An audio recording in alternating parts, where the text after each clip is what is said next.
Assalamualaikum warahmatullahi wabarakatuh. Halo semuanya, perkenalkan nama saya Mutimatun Nahdia, biasa dipanggil Nadia, dengan NIM 2301004437 dari Program Studi Pendidikan Luar Biasa Fakultas Ilmu Pendidikan Universitas Negeri Surabaya. Di sini saya akan mewawancarai salah satu narasumber hebat, yakni Kakak Cif. Kakak Cif bisa memperkenalkan diri? Oh iya, terima kasih. Terima kasih sebelumnya kepada Mbak Mutimatun Nahdia, tapi izinkan saya untuk memanggilnya Mbak Mutim ya. Perkenalkan, saya Hifdiana Zumratul Luqmana, biasa dipanggil Cif atau Dian atau Cif Diana, senyamannya aja ya nanti ya dipanggilnya seperti apa. Bagaimana Mbak Mutim? Baik, di sini saya akan bertanya-tanya sedikit tentang pandangan Pancasila dalam masyarakat. Menurut Kakak Cif ya, apa pendapat Anda mengenai Pancasila? Pancasila. Saat kita mendengar kata Pancasila, pasti yang ada di pikiran kita itu ketuhanan yang Maha Esa, keadilan yang kemanusiaan yang adil dan beradab, seperti itu dan seterusnya ya. Tapi mungkin yang dimaksud konteks pertanyaan dari Mbak Mutim itu sendiri, apa sih Pancasila itu ya? Kalau menurut saya Pancasila itu sendiri merupakan filsafat dari negara Indonesia, ideologi dari negara Indonesia, dasar aturan yang diterapkan di Indonesia. Jadi menurut saya Pancasila itu merupakan darahnya orang Indonesia, tulang dan darahnya orang Indonesia. Semua apapun yang ada di Indonesia itu peraturan, semua norma-norma itu bersumber dari Pancasila. Baik, selanjutnya apakah menurut Anda nih Pancasila itu benar-benar tepat sebagai ideologi dan dasar negara di Indonesia ini? Tepat sekali, karena beberapa tahun lalu saya malah pernah mendengar kabar bahwa di Asia sendiri itu menganggap bahwa Pancasila merupakan ideologi yang sempurna dari segi apapun itu, dari segi bisa menyatukan dari semua perbedaan yang memiliki simbol Bhinneka Tunggal Ika, lalu setelah itu kemanusiaan yang adil dan beradab, yaitu menjunjung tinggi HAM yang ada di dunia dan di Indonesia, dan satunya lagi yaitu ketuhanan yang Maha Esa. Jadi di Indonesia itu kan wajib beragama, tapi tidak mengekang rakyatnya untuk beragama satu ya ini tidak, tapi memiliki kebebasan beragama yang sudah ditentukan di Indonesia. Jadi kalau menurut saya sudah tepat sekali, apalagi bangsa Indonesia sudah menanamkan Pancasila dari zaman kemerdekaan. Oke. Selanjutnya ya, menurut Kakak Cif, apakah masyarakat di sekitar itu sudah memahami tentang Pancasila sebagai ideologi? Kalau memahami sebagian besar sudah ya, tapi tidak menutup kemungkinan bahwa ada sebagian kecil yang belum memahami apa arti Pancasila itu sendiri, khususnya yang belum mengenyam pendidikan. Tapi itu tidak menutup kemungkinan juga bahwa orang-orang yang tidak berpendidikan itu tidak memiliki pengetahuan apapun mengenai Pancasila ya. Karena kita ketahui sendiri bahwa penanaman nilai Pancasila itu sudah dibekali kepada kita sejak kita menginjak sekolah kecil. Dari mulai PAUD kalau tidak salah kita sudah diajarkan Pancasila. Biasanya yang ada di kelas-kelas itu Pancasila diajak untuk mengucapkan Pancasila bersama-sama, dilatih untuk ini, dilatih untuk itu, seperti itu. Kan di masyarakat ini terkadang masih banyak yang belum memahami nilai-nilai Pancasila. Nah, menurut kakak itu gimana? Memang ya, masyarakat Indonesia itu menurut saya sudah berpendidikan itu sudah cukup, tapi pendidikan di Indonesia itu belum seluruhnya merata. Padahal dalam pendidikan itu sendiri kita nantinya akan diajarkan apa arti dari Pancasila, nilai-nilai Pancasila. Tapi kalau menurut saya, karena Pancasila itu diambil dari jati diri bangsa Indonesia, jadi secara tidak langsung pun nilai-nilai Pancasila itu sudah tertanam di setiap orang yang ada di Indonesia.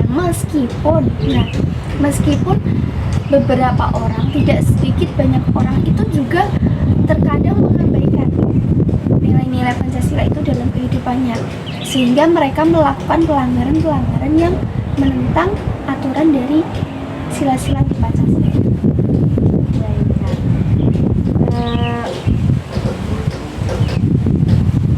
Kalau seumpama ya, kan masih banyak orang yang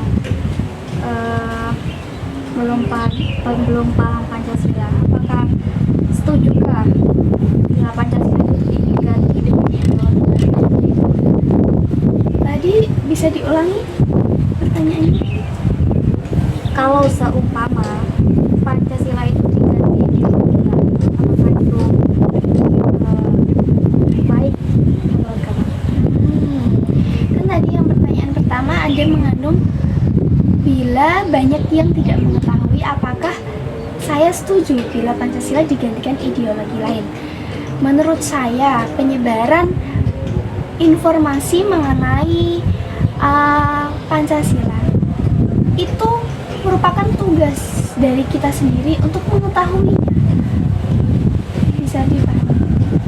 Nah, jadinya ketidakpahaman masyarakat itu bukan bisa dijadikan sebagai alasan untuk mengganti ideologi di Pancasila itu sendiri, mengganti ideologi dari Pancasila. Dikarenakan apa? Pancasila itu sudah mendarah daging.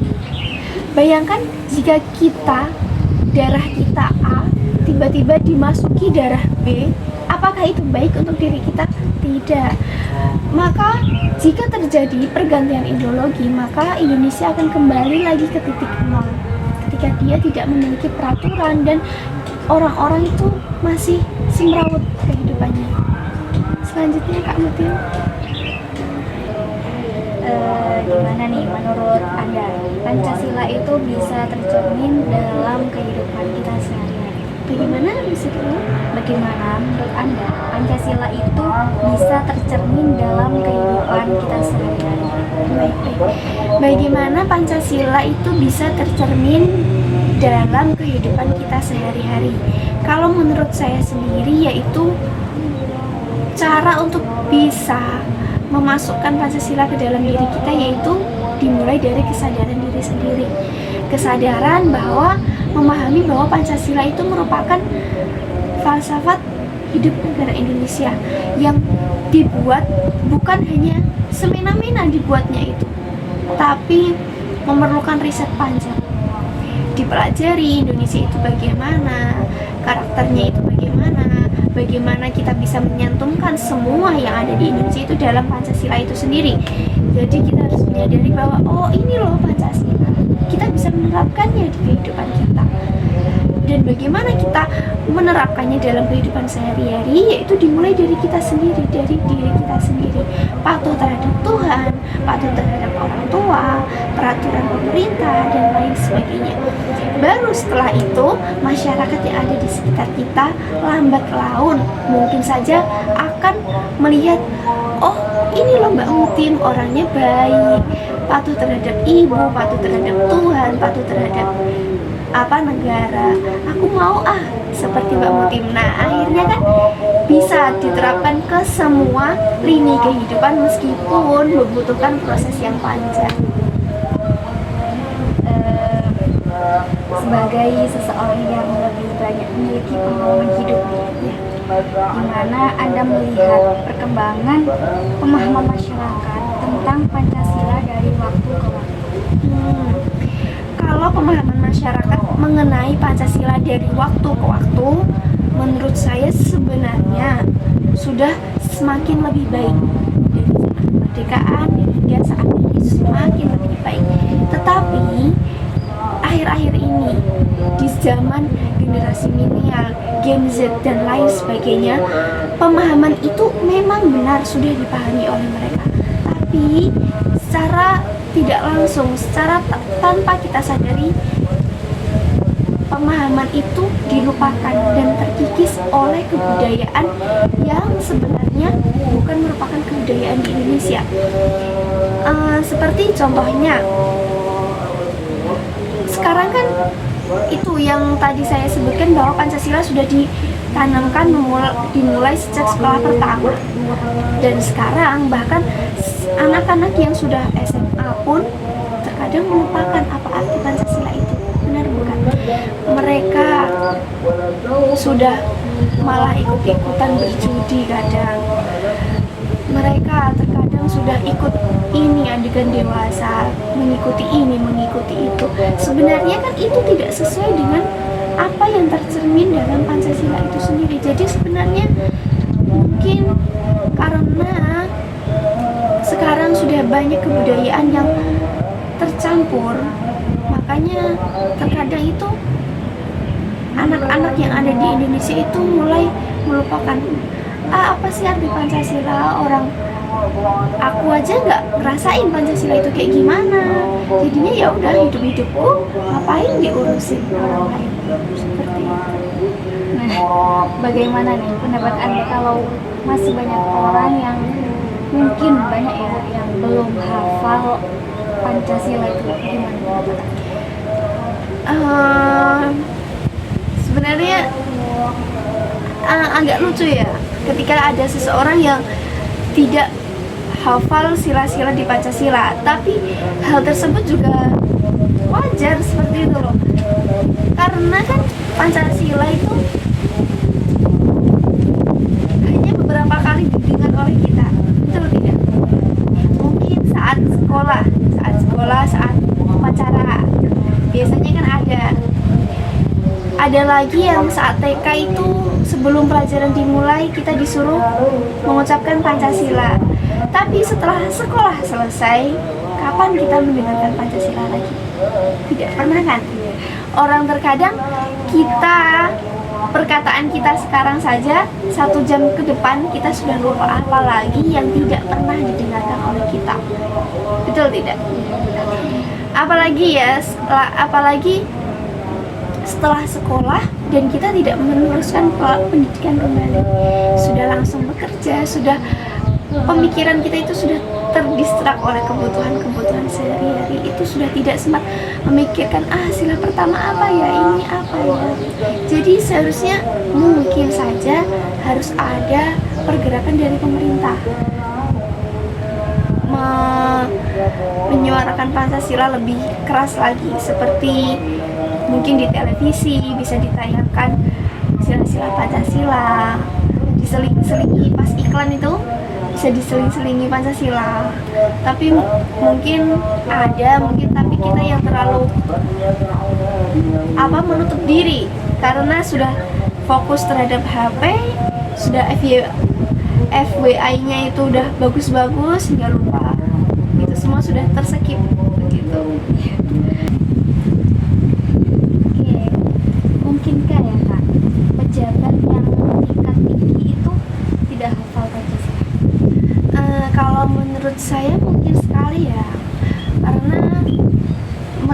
untuk lolos ke pejabat ke pangkat tinggi itu tidak ada tes tolong hafalkan Pancasila, tolong hafalkan ini. Nggak ada tes seperti itu kan ya. Mereka ada tes tulis mungkin ya, tapi kita kan tidak tahu bagaimana hasil tes tulis mereka. Dan banyak juga pejabat yang ketika dia akan ke jabatan tinggi itu melakukan banyak penggelapan, entah itu dari uang atau dari kasus-kasus lain. Mungkin saja menutupi kasus-kasusnya sehingga tidak ingin terekspos, sehingga ingin kelihatan baik sepenuhnya. Itu khusus pejabat-pejabat yang tidak bertanggung jawab ya. Tapi di Indonesia sendiri kan banyak juga pejabat-pejabat yang bertanggung jawab, baik hati, dan memperdulikan rakyat di Indonesia. Jadi mungkin ada pejabat yang tidak hafal Pancasila, mungkin itu hanya sebagian kecil saja. Selanjutnya, lalu bagaimana pendapat Anda tentang peran Pancasila dalam membentuk identitas nasional Indonesia? Bagaimana peran Indonesia dalam membentuk identitas nasional di Indonesia? Peran Pancasila dalam membentuk identitas nasional Indonesia. Peran Pancasila sendiri kalau menurut saya itu sudah dimulai ketika Pak Soekarno memproklamatorkan Pancasila saat kemerdekaan Indonesia dahulu. Mulai detik itulah Pancasila sudah mulai membangun identitas negara Indonesia. Bisa dimengerti. Nah, dari situ Pancasila sudah mulai digunakan sebagai dasar peraturan di Indonesia. Segala peraturan yang berlaku di Indonesia bersumber dari Pancasila. Dari zaman dahulu hingga sekarang tidak ada yang berani mengubah Pancasila harus dirubah seperti ini, harus dirubah seperti itu, tidak. Mungkin ada beberapa yang diubah itu di perundang-undangannya, perundang-undangan pemerintah itu yang diubah, tapi itu semua tetap berdasar kepada Pancasila. Itulah mengapa Pancasila itu dijadikan sebagai identitas negara Indonesia.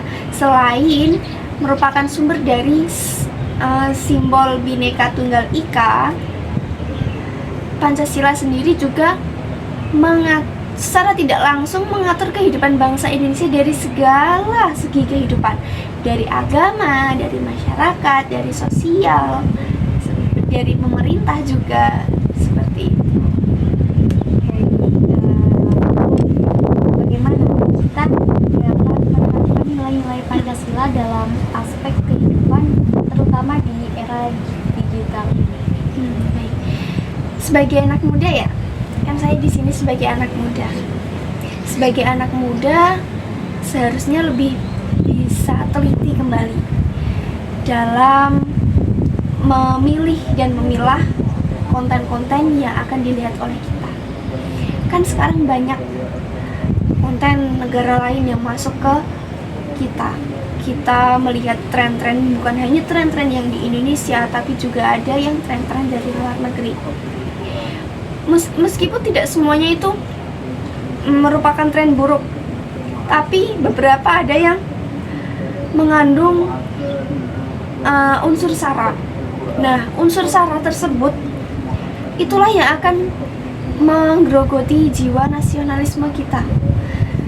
Orang-orang anak muda yang sekarang bergabung di geng motor, mungkin mereka itu tergugah jiwa sarkasmenya dari konten-konten yang memuat mengenai unsur sara tersebut. Kan terkadang apa yang kita lihat itu akan menjadi apa yang kita tiru. Jadi kalau menurut saya kita harus benar-benar pintar memilah. Apalagi kita sebagai anak muda yang memiliki adik kecil yang akan menjadi calon orang tua kelak nanti. Kita nanti harus benar-benar bisa memilih edukasi yang baik untuk anak, memilih tontonan yang baik untuk anak. Sekarang kan banyak sekali ya kartun-kartun yang sepertinya hanya kartun biasa, tapi ada yang terkadang itu lagunya tidak senonoh, ada adegannya yang sebenarnya itu tidak pantas untuk dilihat oleh anak kecil, tapi gara-gara ini merupakan kartun dan disamarkan adegannya, dipeleset-pelesetkan, akhirnya lulus sensor. Seperti itu. Mungkin kita harus bisa lebih teliti dalam menonton dan membuat konten. Baik, menurut Anda, generasi muda saat ini sudah memahami Seperti yang saya katakan di awal ya, kalau paham sudah paham. Tapi itu kembali lagi ke gaya kehidupannya. Terkadang kan saya tahu benar dan salah, tapi karena gaya kehidupan menuntut saya seperti ini, saya akan melupakan apa yang saya pahami. Bisa dipahami. Nah, kadang kan seperti ini. Maaf ya, ketika karena saya menyinggung soal agama. Ada orang pacaran. Kita tahu sendiri bahwa pacaran itu merupakan hal yang tidak baik. Tapi karena gaya kehidupan yang semakin membaur saat ini, kita semakin menganggap remeh. Alah, cuma seperti ini aja kok, nggak ngapa-ngapain, nggak bakalan kenapa-napa. Seperti itu. Jadi kalau masalah paham tidaknya, kita paham Pancasila itu seperti apa, Pancasila ini gini. Tapi karena kita terlalu ke-distract dengan kebudayaan yang ada di sekitar kita, maka lunturlah pemahaman kita mengenai Pancasila. untuk konteks globalisasi. Ya. Gimana Pancasila tetap relevan di atas ideologi yang lain? Bisa di skip pertanyaannya? Menurut Kakak Chief, apa tantangan terbesar yang dihadapi masyarakat Indonesia dalam menjaga keberlanjutan nilai-nilai Pancasila? Oh, yang tadi kan mengenai globalisasi, yang sekarang kan mengenai pertahanan negara Indonesia menghadapi ideologi lain. Kalau menurut saya sih, bagaimana cara mengajar lebih penekanan ya dalam penanaman nilai Pancasila, penanaman dalam kebudayaan sehari-hari. Kita tidak perlu menghilangkan kebudayaan di Indonesia sehingga dan memasukkan kebudayaan negara asing di Indonesia untuk menuruti tren agar aku ingin viral, seperti itu, memasukkan tren negara lain di Indonesia. Tidak perlu seperti itu sebenarnya. Seharusnya ya, kita sebagai bangsa Indonesia bangga terhadap kebudayaan yang ada di Indonesia. Harusnya bisa mengenalkan, oh ini loh kebudayaanku, oh ini loh. Tapi banyak orang itu yang merasa Indonesia itu cuma gini-gini aja. Bagusan juga negara Korea, ada ininya, ada itunya. Jadi kalau ditanya tantangan terbesarnya, yaitu kebudayaan itu sendiri. Kebudayaan luar itu sekarang itu sudah mulai mencampur baur. Apalagi yang kasus beberapa hari ini adalah kebaya versi Korea. Dengar nggak? Nah, kebaya yang dimodifikasi dengan segala rupa hingga sudah tidak mirip kebaya. Kalau saya lihat ya, karena sudah menghilangkan unsur-unsurnya. Cuma baju Korea tapi didesain mirip kebaya. Banyak orang yang sudah menentangnya. Kebaya itu tidak seperti itu, kebaya itu seperti ini. Nah, itulah kesalahan anak muda zaman sekarang. Mereka itu terlalu mengikuti tren hingga tidak mau mengakui kebudayaan negara Indonesia sendiri. Padahal ketika negara Indonesia, kebudayaan negara Indonesia digotong bersama-sama, maka negara lain akan mengenal juga, bukan? Maka negara lain akan, oh iya, Indonesia ternyata tidak hanya indah dalam kepulauannya, tapi kebudayaan-kebudayaannya, hal-hal sekecil apapun di Indonesia itu juga istimewa. Seperti itu. Kalau ya, seumpama tantangan terbesar itu ada dalam diri sendiri, Ya. itu gimana pendapatnya? Ya, tadi yang saya sebutkan kan tantangan dari eksternal. Kalau dari internal diri kita mungkin bisa kesadaran diri sendiri ya. Dari yang tadi penanaman nilai Pancasila mulai dari sejak dini, pendampingan orang tua, pendampingan dari masyarakat, pendampingan dari kehidupan pendidikan, itu semua harus berperan, harus berjalan dan berperan dalam kehidupan anak-anak di Indonesia. Karena percuma ketika di lingkungan sekolah, oh Pancasila itu seperti ini, peraturan di Pancasila itu mengajarkan kita untuk bergotong royong, berbaik hati, dan ini menghormati satu sama lain. Percuma kalau itu semua diajarkan hanya di sekolah, tapi ketika di rumah, ketika orang tua bilang kepada anaknya, kamu nggak boleh berkawan dengan ini, kamu nggak boleh gini, kamu jangan berbagi loh ya, nanti kalau uangmu habis nggak bisa jajan nih, gini. Kan percuma. Mereka bingung, mana ya yang harus saya turuti. Katanya Bu Guru harus berbagi, tapi katanya orang tua kalau berbagi uang tuh habis. Jadi kan dari pendidikan, masyarakat, keluarga itu harus berperan semua. Karena peran mereka itu sangat membantu dalam membentuk karakter dari anak tersebut. Ketika karakter yang ditanamkan sudah baik, maka apapun yang dilakukan dia juga akan terakhir nih ya, kalau umpama kakak suatu saat jadi pejabat tinggi nih, gimana upaya kakak untuk bisa memahamkan nilai-nilai Pancasila bahwa itu sangat penting bagi kita semua? Bagaimana lebih ke menegakkan hukum di Indonesia sih.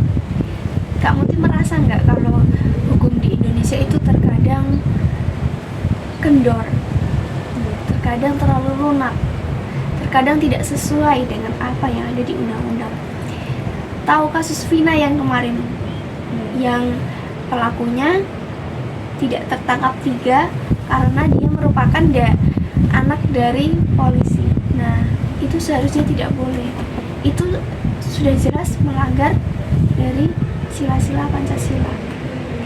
Nah, nanti kalau saya sudah jadi pemerintah, ya saya akan menegakkan hukum di Indonesia. Tidak ada perbedaan derajat. Kamu anaknya polisi, kamu nggak berhak mendapat hukuman. Kamu anaknya presiden, kamu bebas dari semua hukuman. Tidak ada kata seperti itu. Semua rakyat Indonesia, baik itu pemerintah atau rakyat kecil, semua harus mendapatkan hukum yang sama. Tidak ada perbedaan derajat ya. Dari negara-negara lain nggak ada perbedaan derajat. Mungkin ada, tapi ya kembali lagi penyogokan uang atau ancaman itu banyak jadi di belakang kita. Yang kasus Vina itu kan katanya anaknya polisi, jadi dia berani menyogok dengan uang besar sehingga berhasil kabur dan belum tertangkap sampai sekarang. Tapi alhamdulillahnya kan dari kasus itu bisa menyadarkan masyarakat bahwa Indonesia ini belum maksimal secara hukumnya. Bukannya belum maksimal, tapi orang-orang yang berperan di hukum tersebut yang terkadang lalai terhadap apa yang ada terkandung dalam nilai-nilai Pancasila. Seperti itu kalau menurut saya. Mohon maaf kalau mungkin ada banyak opini pribadi ya dalam wawancara tadi, karena saya juga masih sama-sama pelajar, jadi belum pernah terjun langsung dalam dunia politik seperti ini, dalam itu belum. Maaf sekali kalau banyak kekurangannya. Terima kasih banyak. Iya, terima kasih juga karena sudah memberikan kesempatan. Oke, mungkin itu saja dari percakapan kita berdua. Apabila ada yang kurang atau serasa tidak pantas, ya emang kita sama-sama belajar dan masih belajar banyak hal yang perlu kita pelajari. Jadi memahami nilai-nilai Pancasila itu sangat penting ya teman-teman.